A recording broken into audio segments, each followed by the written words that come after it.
La purification du cœur par Père Mata El-Maskin, monastère de Saint-Macaire-le-Grand. Heureux celui dont le péché est pardonné. Psaume 32, 2. Quiconque a cette espérance en lui se purifie, comme lui est pur. 1 Jean 3, 3. L'âme qui s'éveille à la réalité des choses divines pour la première fois donne toujours une réponse sans restriction à la vérité, incitée par un amour illimité pour le Sauveur et un grand ravissement à la parole au sujet de l'esprit et des domaines spirituels. Quand l'âme entre dans la réalité divine, elle est élevée à un niveau où elle peut éprouver cette autre vie avec le Christ et acquérir la faculté de voir le chemin qui s'ouvre devant elle avec toutes ses exigences. Elle acquiert la résolution nécessaire pour parcourir le chemin spirituel et la capacité à faire face à toutes les situations, quel que soit le sacrifice que cela exige. Ce sentiment d'enthousiasme est le prérequis de la purification. Au départ, la purification apparaît comme un processus uniquement négatif, car lorsqu'il perçoit la nature du monde illusoire, du péché et des plaisirs mauvais ou sensuels dans lesquels il vivait, l'homme commence à s'y opposer par tous les moyens, se détachant complètement de son ancien moi et de tout ce qui lui était associé.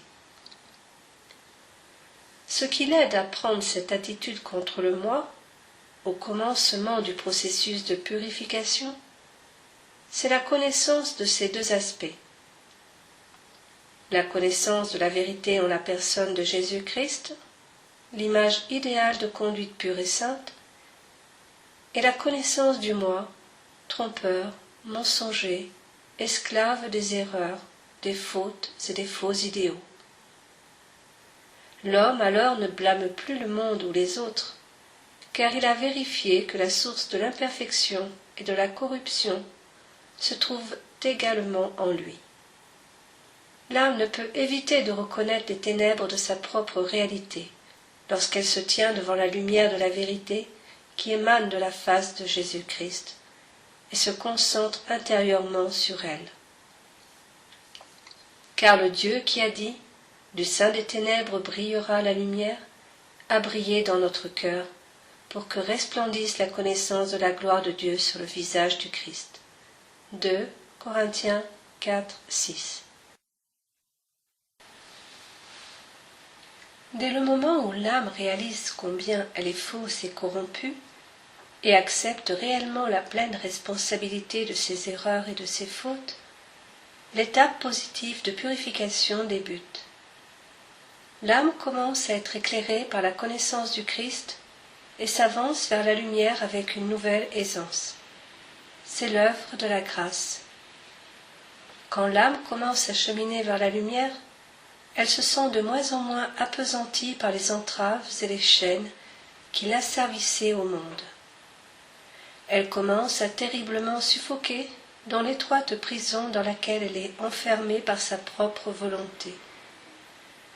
Elle aspire à la liberté et trouve en la personne du Seigneur le seul refuge qui la sauvera de cette situation critique et de ces étroites frontières mortelles.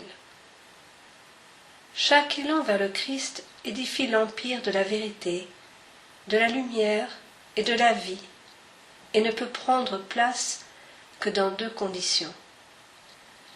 La première est la foi dans la source de vérité, la lumière de la vie. La seconde est la lutte contre le péché et la vanité. Elles se soutiennent mutuellement et donnent leur impulsion dès l'instant où la vérité de Dieu a commencé à poindre dans l'âme.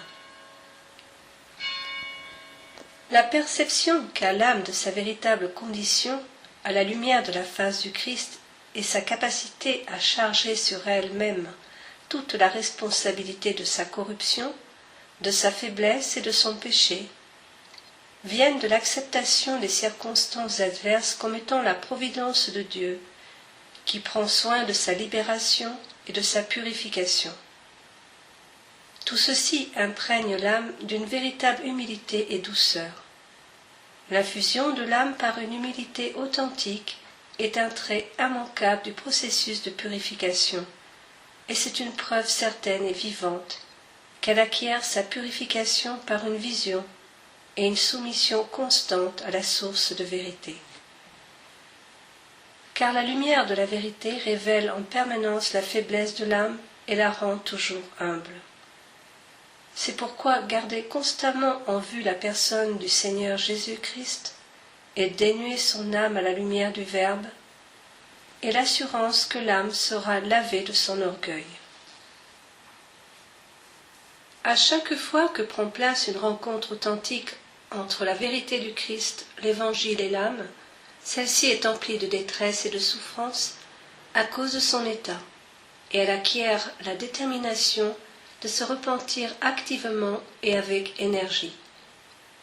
Ceci non seulement pour l'esprit et le cœur, mais aussi pour le corps et l'esprit dans leur intégralité, puisque l'homme au complet est enflammé du désir d'être saint et de plaire à Dieu.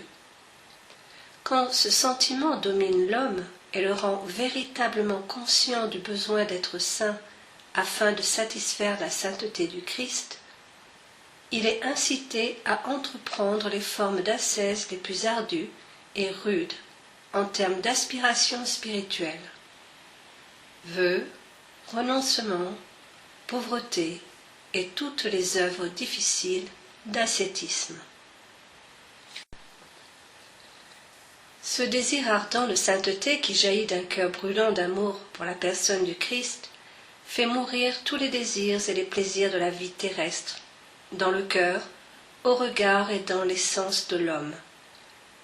Tous les plaisirs de la terre ne pourraient l'écarter de sa quête ardente de suivre un chemin de sainteté par la pratique des formes les plus strictes de jeûne, de solitude, de prière, et en s'appliquant aux tâches et aux services religieux les plus contraignants. L'homme inverse ses habitudes antérieures, tranche les liens qui le ligotent à elle, et s'engage dans la voie de Dieu sans projet pour ce voyage.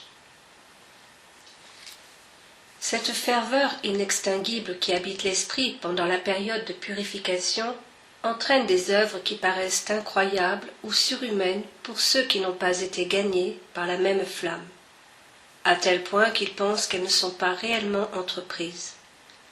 D'autres pensent que de telles œuvres sont inutiles, excessives, irresponsables ou immatures, voire le signe d'arrogance et d'orgueil.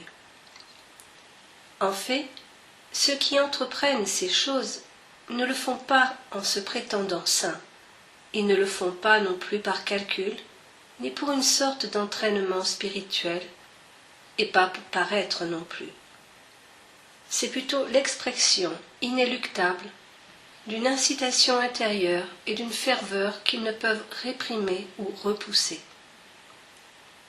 De tels hommes sont ceux que l'on doit donc pardonner si leur travail semble manquer d'intelligence ou de maturité. En effet, quel esprit pourrait étouffer le feu qui flambe dans le cœur embrasé par l'amour de Dieu? La preuve que le travail de purification suit un cours spirituel correct est l'aisance, la soif et la joie qui envahit l'homme qui entreprend les œuvres d'ascétisme, comme le jeûne, la prière, la solitude, le service religieux et l'abnégation. Toute lourdeur ou paresse alerte sur le fait que l'âme perd sa vision sacrée et ne peut plus voir son bien-aimé, sa source de lumière, d'amour, de force, d'abnégation et d'inspiration. De la même façon, hormis en cas de maladie, la négligence ou la paresse à pratiquer les œuvres de purification sont l'indication que l'âme commence à faire d'elle-même l'objet de son affection.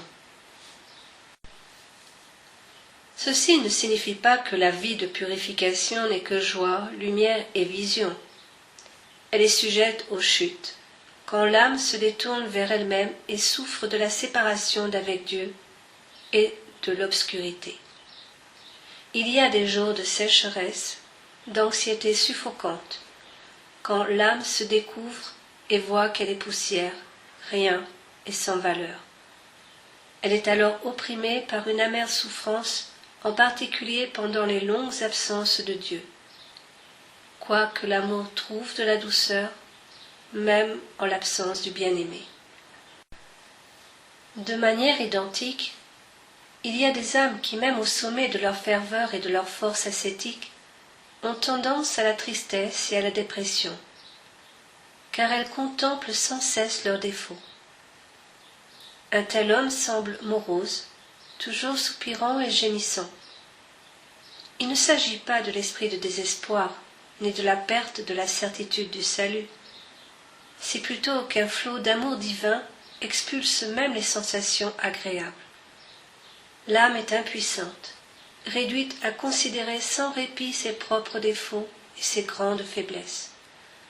Une telle âme brûle d'amour et c'est comme si elle était possédée par une vision intime qui lui révèle constamment son véritable dénuement. Les saintes âmes de la sorte ne doivent pas être désapprouvées ou blâmées. Elles peuvent atteindre les plus hauts degrés d'amour divin et le plus profond des niveaux de repentance et de pureté intérieure. Pour elles, la voie idéale est une constante repentance et auto-condamnation de leurs péchés et de leurs vices, par de perpétuels remords et l'anéantissement. Ceci les conduit à guérir leur moi de toute peine, tout en grandissant sans cesse en sainteté et en amour divin. À moi, le moindre de tous les saints, cette grâce a été accordée. Éphésiens 3:8. Toutefois, si un homme s'engage de lui-même dans une telle méthode, sans conviction et sans y être préparé en son fort intérieur, il s'expose au désespoir le plus grave et à la maladie. Il sera incapable de progresser et vidé de toute son énergie. Dans tous les cas au stade de la purification, l'homme doit souvent faire de grands efforts pour surmonter sa volonté et entrer au plus profond de son âme pour affronter ses défauts et ses faiblesses. Il doit éprouver du chagrin et gémir sur toutes les opportunités qu'il a manquées dans sa vie à cause du péché, de l'indolence, de la paresse et de la faiblesse. Tant que cette conscience demeure en lui, il lui faut sans cesse l'entretenir, en se mirant dans le miroir qu'est le Christ, afin de recevoir de lui l'inspiration. Un homme qui chemine ainsi doit être sensible et spirituellement attentif, afin de percevoir l'inspiration de la grâce et les blâmes de la divine vérité, qui donnent à l'âme l'assurance et l'incitation à continuer ses ascèses. Cet appel, quand il vient de la grâce, est, jusqu'au bout du chemin, toujours associé à une aide extraordinaire et une ferveur, ainsi qu'un éclairement et des conseils. C'est une grande tristesse quand l'homme les perd à cause de son manque de sensibilité intérieure et de perception de l'appel de Dieu.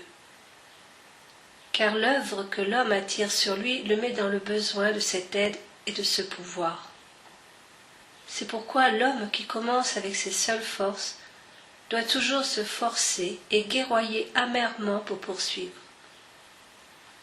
En effet, il peut se produire qu'un homme s'engage dans une voie qu'il a choisie de lui-même et se rendre compte qu'il n'est pas assez fort pour persister.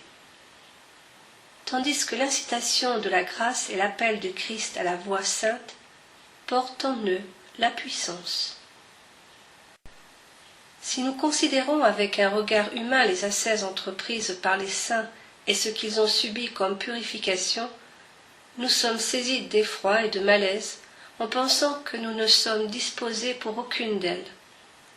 Cependant, si nous comprenons qu'ils étaient conduits sur la voie de l'ascèse et des œuvres ardues, non pas par leur propre esprit, leur désir ou leur conseil, mais par l'esprit intérieur, l'incitation de la vérité et l'amour divin, Cet amour divin qui éclairait la voie devant eux leur donnait le courage et la force de poursuivre jusqu'au bout et de remporter une glorieuse victoire sur les forces des ennemis et les tentations du monde. Alors, nous trouvons la hardiesse de nous placer dans la file et d'attendre la même aide, la même force, la même lumière pour marcher sur leurs pas, en conformité avec le combat et le mystère de leur victoire. Afin de dompter les désirs de notre cœur et les suggestions de nos propensions, il nous faut un pouvoir supérieur et plus profond que celui qui les nourrit. En fait, c'est tout au long de notre combat spirituel, durant le processus de purification, que nous avons besoin d'un pouvoir supranaturel. Ceci ne fait aucun doute, car il est impossible que le soi dompte le soi. Le pouvoir supranaturel, c'est le pouvoir brûlant de l'amour divin qui flambe dans le cœur de l'homme et lui permet d'accomplir des miracles. Notre amour pour l'époux céleste nous donne une foi, une détermination et un pouvoir au-delà du pouvoir de l'esprit naturel et lui permet de rabattre tous les désirs et les propensions. La chaleur de l'amour de sa juste flamme, comme un feu dans le cœur, est le seul passage par lequel la douleur s'exalte en plaisir, la mort en gain et l'humiliation en don. C'est pourquoi ce feu est la nourriture spéciale de l'âme pendant la période de purification. Par elle, l'âme trouve la force mystique, ainsi que les moyens de surmonter ses faiblesses et de résister au monde avec l'assurance de la victoire. Le Christ lui-même est l'absolue nécessité pour ceux qui empruntent la voie de la sainteté. L'âme ressent ceci quand elle s'approche de lui et lui parle. Elle trouve en lui des délices et le feu qui la fait vivre et la nourrit, à tel point qu'elle s'enhardit à poser son regard sur lui et à venir auprès de lui dans l'intimité. Elle persévérera ainsi jusqu'à son but.